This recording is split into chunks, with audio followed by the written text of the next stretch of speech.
Hello, this is your host, Maia Smith, and today's quick episode, I would like to debunk 3 misconceptions, and we hear these misconceptions very often from media and from even lots of Christian channels. So here you go. First, Judeo-Christian tradition.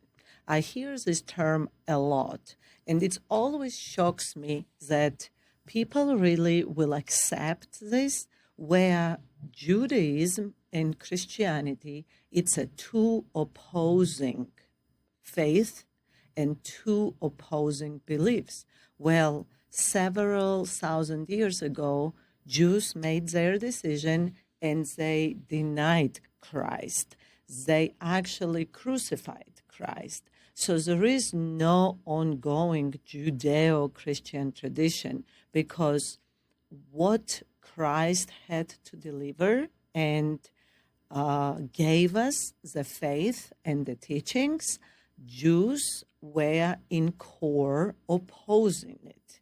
Only spelled over is 10 Commandments, where we Christianity still use that, and there is nothing else to be a Judeo-Christian tradition.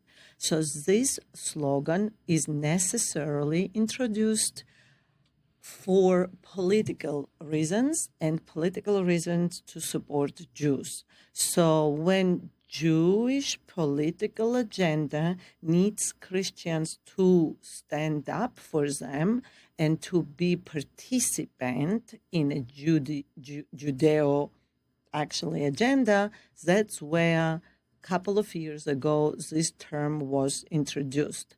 And reality check, some spillings into Shabbat Shalom and Happy Hanukkah for Christians and Judeo-Christian tradition, it's very, very false.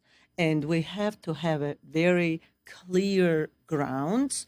What is Christian and what is Jewish and what is Muslim, and we can't just intermingle these completely, fundamentally different religions and faith. Second, very misleading slogan teaching is once saved, always saved.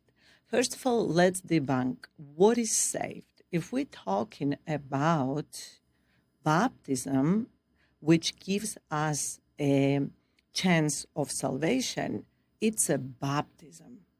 By entering into communion with the Christ, we achieve salvation. First comes baptism, we accept the Christ, then comes communion. Through our life, we becoming godlike, and then comes grace of God to decide if we achieved the state where we deserve salvation.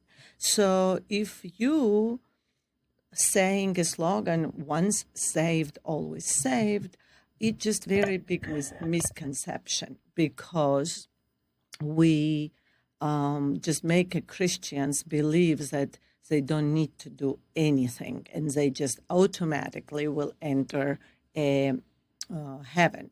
And that brings us to a third big misconception, Christian misconception, where people say, oh, my doggy is now in heaven, or my kitty is in heaven, or even anybody who passed away, they will refer that this person went to heaven. So that's a big misconception, because heaven is not guaranteed.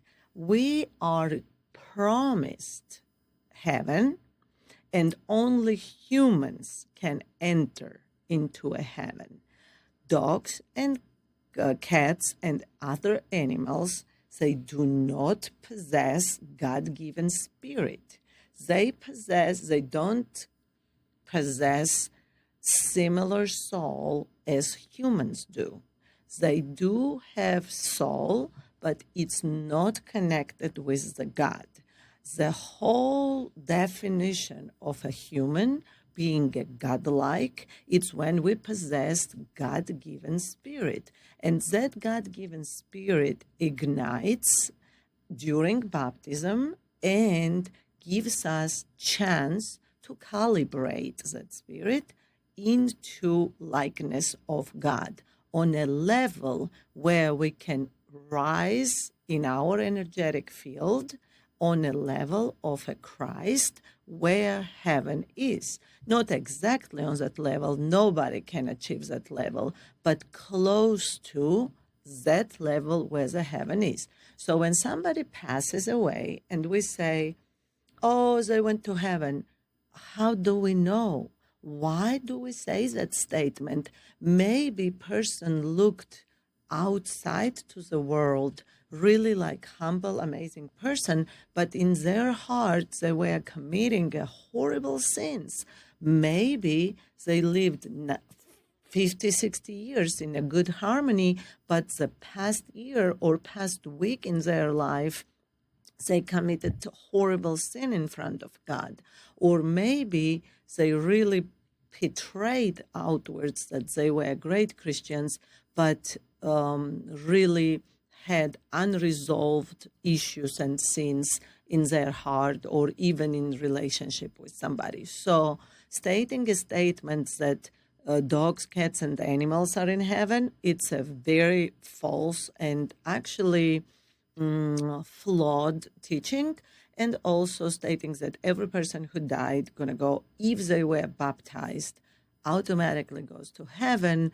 That's also can be far from truth. So here are the three debunked modern Christianity teachings, and hope you find this interesting and will communicate on other Christian misleading messages floating around.